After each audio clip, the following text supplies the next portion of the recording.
Voilà, donc avec mon collègue Patrick, nous allons vous présenter donc des résultats d'un projet de recherche. Euh, donc un projet qui consiste à exploiter, utiliser les techniques d'apprentissage automatique pour la détection d'intrusions ou d'anomalies dans les réseaux 5G, IoT, SIP. Donc on va se focaliser dans un deuxième temps sur une étude de cas ou un cas d'usage basé sur l'architecture et les protocoles de communication SIP. Voilà. Donc on s'intéresse dans ce projet-là plus précisément donc, à l'exploitation des techniques d'apprentissage profond ou fédérées. On considère que les techniques d'apprentissage fédérées sont relativement adaptées au réseau 5G. Je pense à l'aspect data privacy ou confidentialité des données. Donc on n'a pas forcément besoin, on ne souhaite pas forcément que nos données utilisateurs puissent être traitées au niveau du cœur du réseau ou dans le cloud. On souhaite qu'ils restent restreints au niveau du réseau local. Donc utilisation de ces techniques d'apprentissage pour la détection d'anomalies dans les réseaux IoT 5G avec un cas d'usage basé sur l'architecture et le protocole SIP, comme je le disais.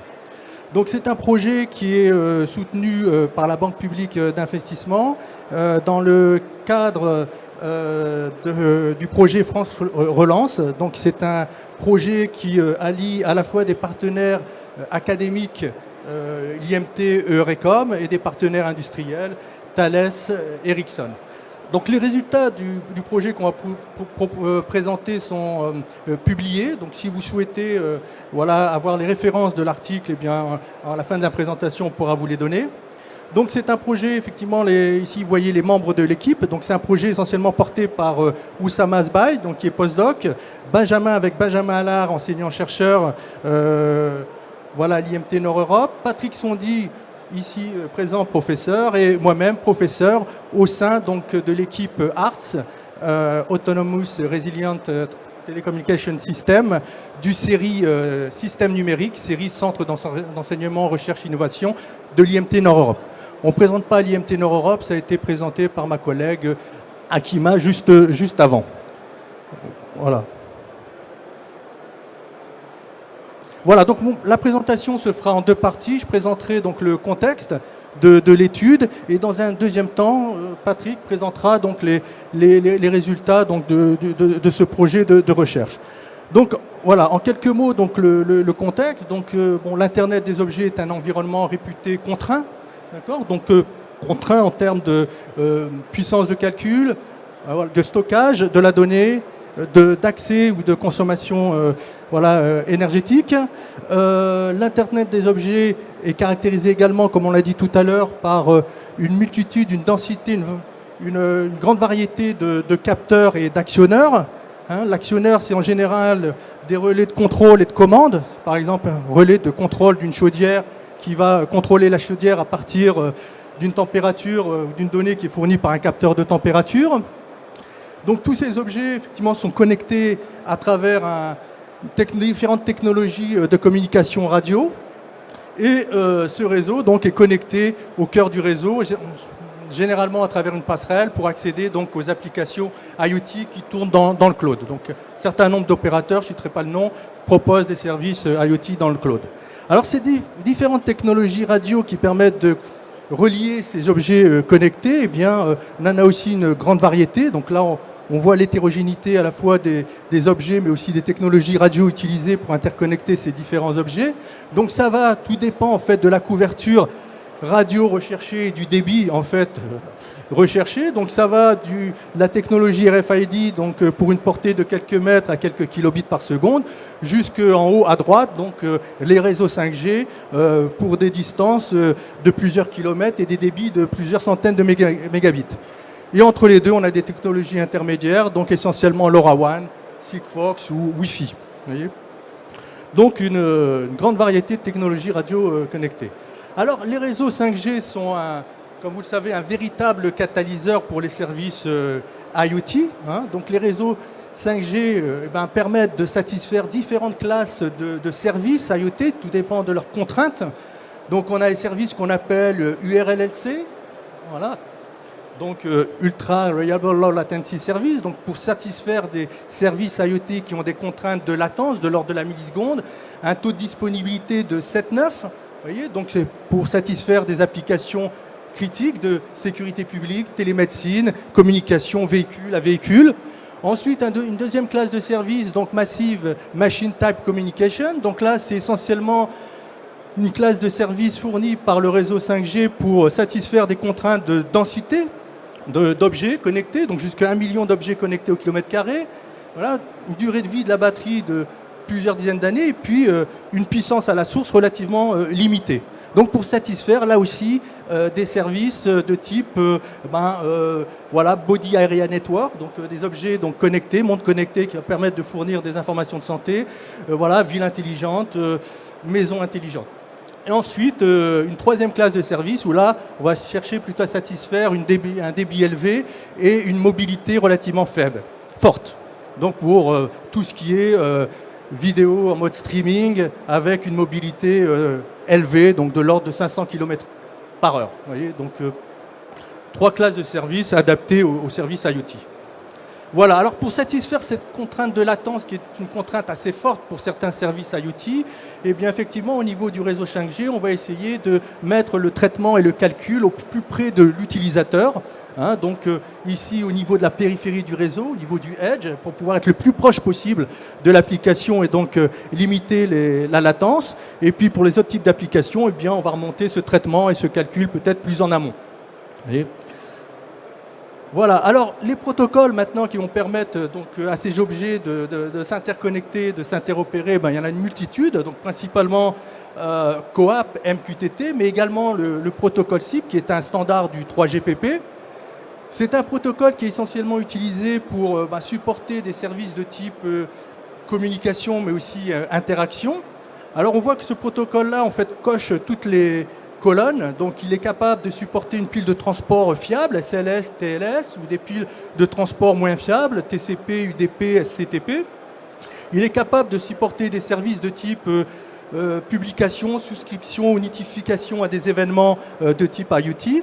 Alors SIP n'est pas forcément utilisé jusqu'au réseau d'extrémité, parce qu'effectivement c'est un protocole qui est, surtout si TCP est utilisé, donc gourmand en énergie.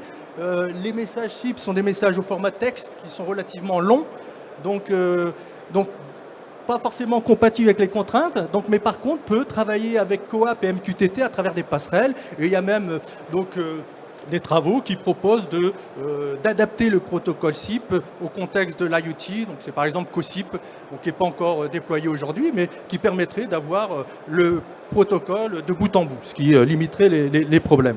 Donc on voit que c'est le protocole dominant.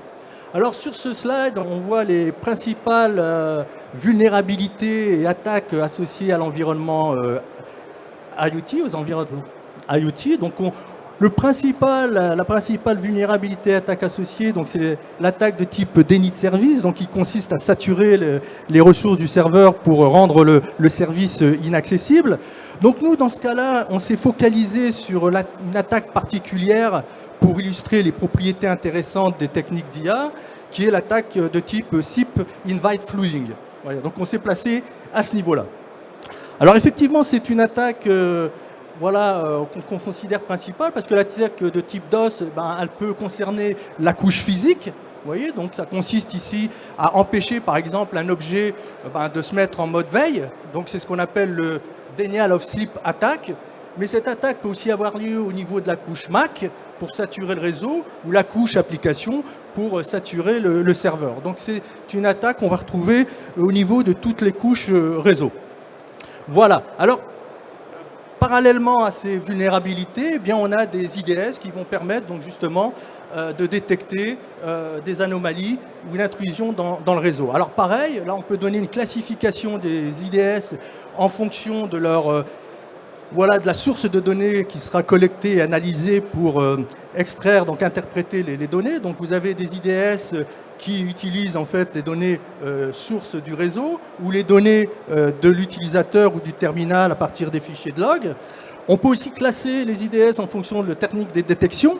donc les IDS basés signature. Donc on va comparer le nom de domaine ou un champ particulier de la requête HTTP comparé avec une base de signature, une base de données, et à partir de là, si ça match, remonter une alerte.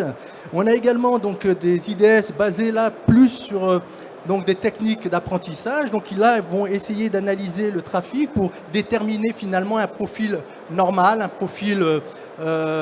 un profil suspicieux par rapport à un profil de base qui sera appris par l'algorithme d'apprentissage. On a également des techniques de détection basées sur les spécifications des protocoles et puis des techniques qui combinent ces trois techniques hybrides. On peut également classer les IDS en fonction de leur architecture. Donc on a des IDS qui vont être centralisés ou distribués pour des raisons de fiabilité ou de performance. Et puis des IDS qui vont utiliser une architecture hybride. Voilà pour donner il y en a d'autres types de classifications, mais pour donner une classification des IDS. Donc nous, on s'est situé là sur un IDS basé sur l'IA pour détecter des anomalies et des schémas relativement complexes d'attaque qui seraient difficilement détectables à partir de techniques de ce type-là qui supposent d'avoir une base de données qui soit mise à jour. Voilà, donc nous, encore une fois, une autre classification par rapport à cet ensemble de technologies. Donc nous, on se situe là. Donc on exploite les techniques d'apprentissage automatique, donc supervisées, et en particulier, vous allez le voir dans le cas d'usage, donc les réseaux de neurones profonds, LSTM, GRU, et on va voir les résultats que ça donne, qui sont assez intéressants. Alors l'étude de cas va montrer justement les propriétés intéressantes de l'utilisation, de l'exploitation de ces techniques d'IA dans ce contexte. Donc la détection avancée, donc effectivement ces algorithmes d'IA vont permettre de détecter ce que je disais tout à l'heure, des schémas complexes en fait d'attaque et donc de comportement. Je prends par exemple un exemple dans le contexte SIP, il y a une attaque qu'on appelle SIP by delay ou by drop, qui consiste en fait à retarder dans le call flow l'envoi du message qui va libérer la session ou la rejeter, et ce qui va permettre à l'attaquant en fait d'exploiter le canal de communication au détriment en fait de l'utilisateur légitime. Et ce type d'attaque est difficilement détectable à travers des mécanismes classiques basés sur les signatures. Par contre, à partir de l'IA, effectivement, on peut le détecter. L'adaptabilité, donc pour pouvoir effectivement prendre en compte les nouvelles menaces. Donc, pas besoin de mettre à jour la base de données. Pour simplifier, la réduction des faux positifs, donc une précision dans la détection des attaques, l'automatisation, donc lorsque ces techniques sont couplées à des outils comme les SIEM, vont permettre en fait d'accompagner l'opérateur pour pouvoir détecter efficacement une attaque. Aussi la capacité d'apprentissage, donc qui va permettre également donc de pouvoir détecter des schémas complexes. Alors à côté de cela, effectivement, on verra avec l'étude de cas, on a des limites. Donc le besoin effectivement pour ces algorithmes d'absorber des données de quantité en quantité de qualité, pour pouvoir effectivement détecter des schémas complexes. Alors les algorithmes d'IA, en particulier les réseaux de neurones profonds,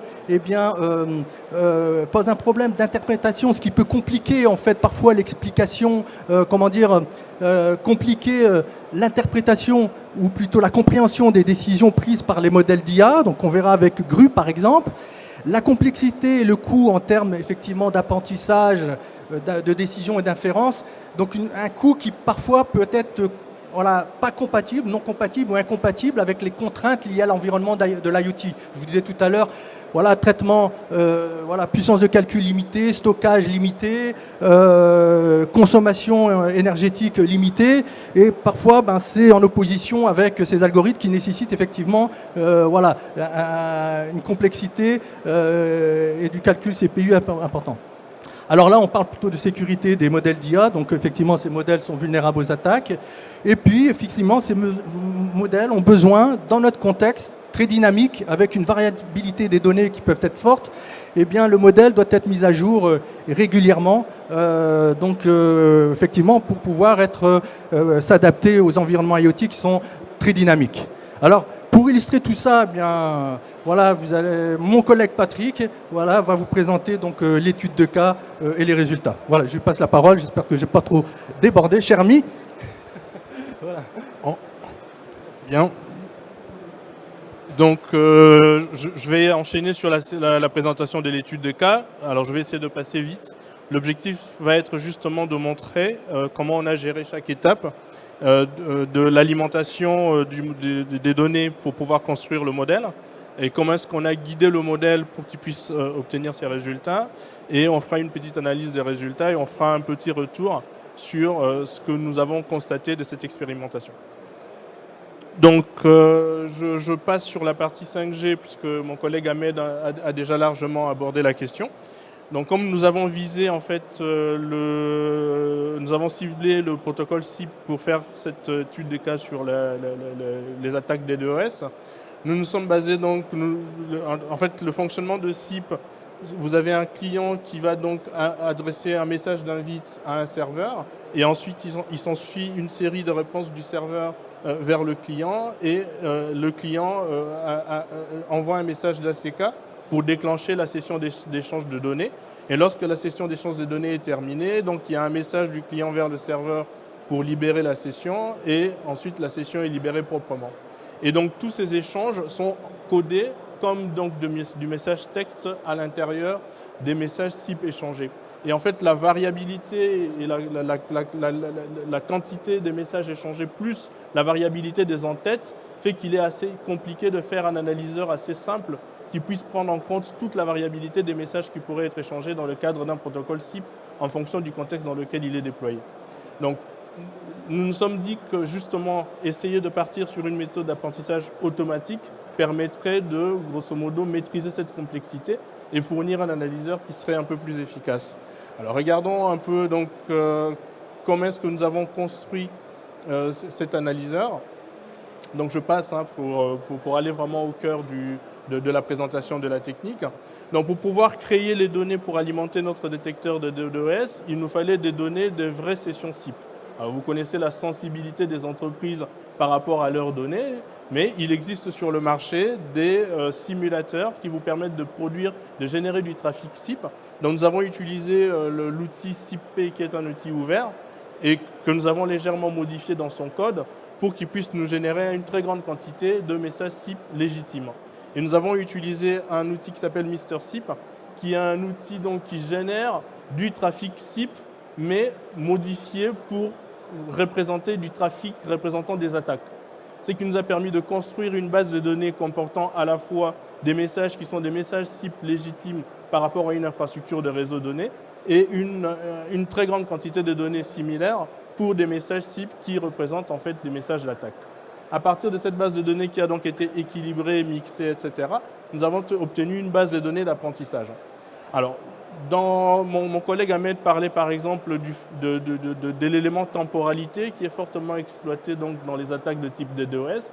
Donc il fallait trouver un moyen d'exprimer la temporalité dès l'arrivée des messages dans le cadre d'une session SIP. Et donc ce que nous avons fait, c'est que nous avons travaillé avec plusieurs scénarios de flot de messages, allant du scénario le plus léger, c'est-à-dire 10 messages par seconde, à des scénarios où on pouvait aller jusqu'à 1000 messages par seconde. Donc en gros,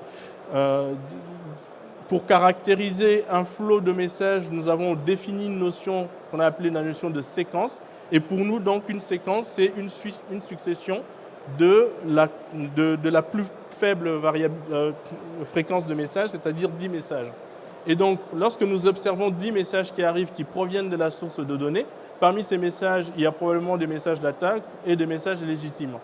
Et donc, lorsqu'il n'y a que des messages légitimes, nous statuons qu'il n'y a pas d'attaque dans la séquence. Dès lors qu'on a au moins 2 messages qui sont estampillés, qui sont détectés comme des messages d'attaque, nous considérons que toute la séquence des 10 messages est une séquence d'attaque. Lorsque nous prenons donc une séquence de 10 messages, nous allons avoir une fenêtre glissante. Donc si vous prenez 20 messages par exemple, vous avez les 10 premiers. Et ensuite, nous allons glisser du premier au 3e. Et donc, de l'autre côté, nous allons glisser du 10e au 12e. C'est-à-dire que dans la fenêtre glissante de la succession des séquences de 10 messages, nous bougeons à chaque fois de 2 messages pour progresser dans la lecture des données en entrée. Et donc, grâce à ce dispositif, on a pu constituer donc nous avons pu faire l'apprentissage et dégager des patterns. Donc là, vous avez donc 1024 patterns, puisque nous sommes sur 0 et 1 sur 10 messages, 10 bits à chaque fois. Donc on est sur des patterns, 1024 patterns différents qui peuvent être détectés, dont une seule. Donc la 00 est purement sans attaque, et d'autres qui vont comporter une seule attaque qui seront également éliminées de la liste d'attaques. Alors, donc, après avoir réalisé donc, cet apprentissage, nous sommes arrivés donc à constituer au niveau des bases. J'explique les bases d'apprentissage et j'explique la procédure qui a été suivie. Nous avons pris une première infrastructure de réseau, donc avec un système d'adressage pour pouvoir réaliser la base d'attaque, d'entraînement, pardon. Donc dans cette première dataset, nous avons considéré 80% de la base pour réaliser l'apprentissage, 15% pour réaliser, 5% pour réaliser la validation et 5% pour réaliser les tests. Mais pour pouvoir montrer justement l'intérêt de passer par l'apprentissage, en fait, l'IA que nous entraînons sur cette base, qui est basée sur une première infrastructure de réseau, nous pouvons le porter instantanément sur un réseau qui est complètement différent du premier en termes d'adressage, en termes d'infrastructure, en termes de structure. Et nous allons pouvoir vérifier si cette IA qui a été entraînée dans un réseau particulier peut opérer immédiatement sur un autre réseau SIP qui n'a pas du tout les mêmes caractéristiques, pour bien vérifier que l'IA a bien extrait les patterns et pas simplement les connaissances contenues dans la base de données. Donc c'est de cette façon. Et donc cette deuxième base, elle n'a servi donc que pour les tests. Elle n'a pas servi pour l'apprentissage, pour pouvoir vérifier donc la performance de l'IA. Alors pareil, il y a beaucoup d'informations dans un trafic SIP. Donc comme nous faisons de l'apprentissage supervisé, puisque SIP est un protocole encodé avec des règles, etc., pour pouvoir guider l'IA, et qu'il ne puisse pas apprendre des détails qui ne sont pas utiles, nous avons décidé d'une liste des features que l'IA allait considérer dans le contexte des données qui lui sont fournies, pour qu'il puisse se focaliser uniquement sur ces features. Et les features qui ont été choisis de manière à ce que ce soit des features qui sont généralement ceux qui sont ciblés dans le cadre de la construction d'attaques type DES. Et donc, au niveau des résultats, ce qu'on constate effectivement, c'est que ça marche plutôt très bien. Donc ici, vous pouvez voir un résumé. En fait, là, on est sur la dataset numéro 1. Donc, c'est la dataset sur laquelle nous avons fait l'apprentissage et sur laquelle nous avons testé l'IA pour la première fois. Et sur cette dataset, vous constatez donc effectivement que la détection s'est faite extrêmement rapidement, c'est-à-dire qu'en moins de 1 milliseconde, l'IA est capable de détecter donc l'attaque, une séquence d'attaque type DDoS. Et les trois algorithmes utilisés donc, nous permettent d'avoir ici donc, un nombre de faux positifs et de faux négatifs qui est très bas. Donc qui montre justement qu'effectivement, dès qu'il se trouve en présence d'une séquence d'attaque, il arrive assez rapidement et à détecter une attaque de manière assez efficace. Alors, nous avons ensuite donc, reproduit le même test sur la base de données numéro 2. Et donc, quand vous regardez les résultats entre la base 1 et la base 2, je vous rappelle que c'est celle sur laquelle il n'y avait eu aucun apprentissage. C'est vraiment la base sur laquelle on vient juste tester une IA qui a été entraînée par ailleurs. Si on doit donner une application pratique à ça, c'est qu'effectivement, vous pourriez par exemple entraîner des DDoS sur des architectures d'entreprises qui ont énormément de flux DDoS pour profiter de la variabilité donc, en fait, de leur architecture et récupérer juste ces modèles que vous venez implémenter dans vos entreprises particulières pour vos flux SIP et profiter en fait, de toute l'expertise en fait, que l'IA a réalisée dans l'infrastructure d'entraînement. Et donc quand on regarde ici, on voit que en fait, la majorité des faux négatifs et des faux positifs qui ont été observés sur un nombre de 6 patterns uniquement. Plus de 50% de faux positifs et de faux négatifs que nous avons observés lors des tests sont concentrés sur les 6 patterns que vous voyez ici. Je vous rappelle qu'au départ, on est sur 1024 patterns. Donc on voit très bien, alors là on cherche encore l'origine, c'est d'où le problème dont on parlait, de l'explicabilité de l'IA. Elle est très rapide pour détecter des attaques elle est très performante en termes de taux de faux positifs et de faux négatifs, mais en revanche, lorsqu'elle a un biais, il est extrêmement difficile de trouver une explication rationnelle très rapide à ce biais.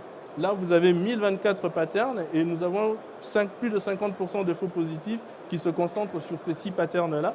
Et donc, on est en train d'analyser la structure de ces 6 patterns par rapport aux données et par rapport également à la supervision que nous avons mis en place pour essayer de trouver qu'est-ce qui peut expliquer que ces patterns soient surreprésentés dans en fait, la production des faux positifs et des faux négatifs.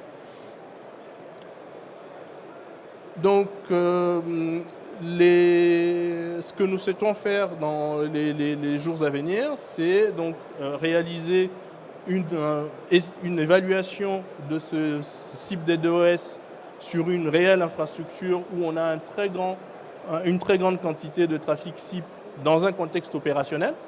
Peut-être que nous allons pouvoir justement y trouver des éléments d'explication par rapport à la concentration des fausses détections sur des patterns particuliers.